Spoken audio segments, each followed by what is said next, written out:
Now, can you tell me anywhere in the country, any political party is having this type of background? I'm asking straight question. In the country, బాబాయిని చంపి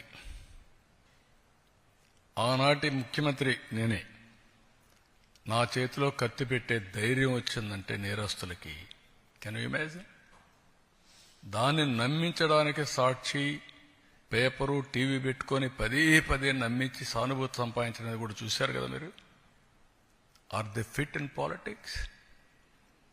ఏంటి మన తెనాలి? ఎవరు వాడు? Rowdy sheeter. ఎవరు వాడు? గంజాయి బ్యాచ్. మీరు వెళ్తారా? ఎన్ని గుండెలు ఉండాలి మీకు?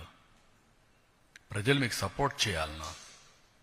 ఇంకొక పక్క నిన్న పొగాకు. ఏంటి నీ పని?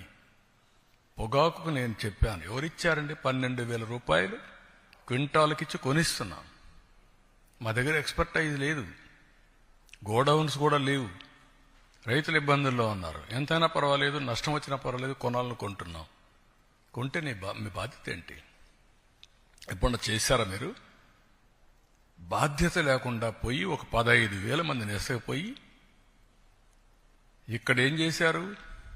అమరావతి, దేవతల రాజధాని అమరావతి, ప్రజా రాజధాని అమరావతి, వేశ్యల నగరం. ఇది ఎంత కొవ్వెక్కుందండి మీకు? ఇంకా సమర్థించుకుంటారా మీరు? మీరు అడిగిన క్వశ్చన్ చెప్తున్నా, కెన్ యూ ఆన్సర్?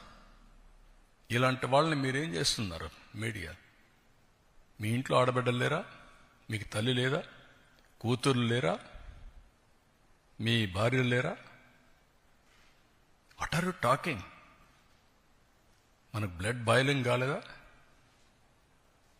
ఇలాంటి వాళ్ళు నిన్న దాన్ని డైవర్ట్ చేయడానికి పోయి గొడవ చేస్తారా మీరు? ఈ ఇష్యూను డైవర్ట్ చేయాలా? దీనికి ఏం చేయాలి? ఒక చిన్న గీత ఉంటే ఇంకొక పెద్ద గీత గీయాలి.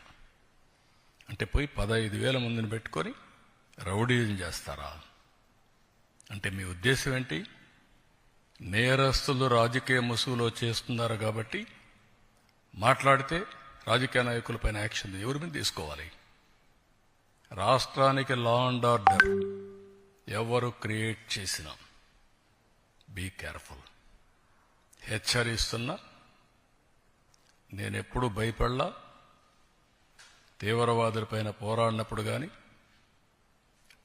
ముఠా నాయకులపైన పోరాడినప్పుడు కానీ, కమ్యూనల్ వైలెన్స్ని అణిచివేసినప్పుడు కానీ ఒకటే ధ్యేయం, public safety. Public safety, no compromise. ఈ విషయం గుర్తుపెట్టుకోవాల్సిందిగా ప్రతి ఒక్కరిని హెచ్చరిస్తున్నా. గట్టిగా కూడా చెప్తున్నా. ఎన్నోసార్లు చెప్పా, చేసి చూపిస్తా.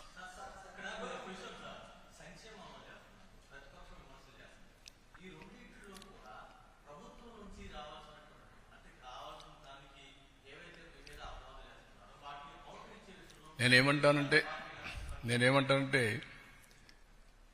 లాజిక్ లేని వాళ్ళు, కనీసం ఒక పద్ధతి లేకుండా విమర్శిస్తే దానికి మీనింగ్లెస్. నేను అడుగుతున్నా సమాధానం.